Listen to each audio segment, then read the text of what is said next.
Kinsaong pag-atubang sa taong hilabtanon na silingan. Usahay, dili problema. Dili problema ang atong panginabuhi.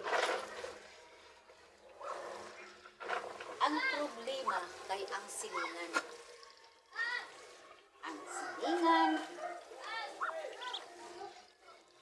nga gusto permi makahibalo sa atong kinabuhi.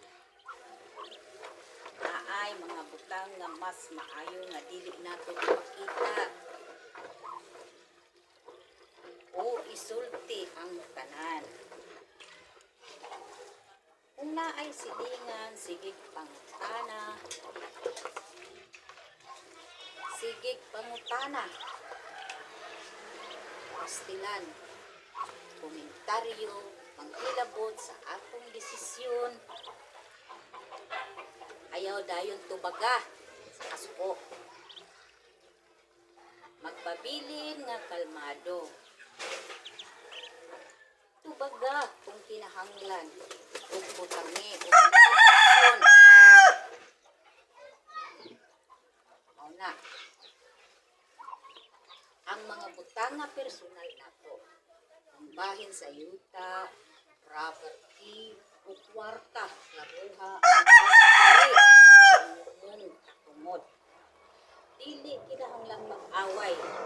Pwede nato ipakita na seryoso ta, pero respetado. Ihapon atong panagsilingan. Ang leksyon. Dili kanang butang naa sa imong kinabuhi. Kinahanglang mahibaw-an sa silingan. Usahay hilo nga kinabuhi mao ang malinaw. Guys, respetado nga silingan, pero respeto sa kaugalingon. Boundaries ay ang kalinaw sa balay importante. Mao na guys. So, yan lang guys ang importante.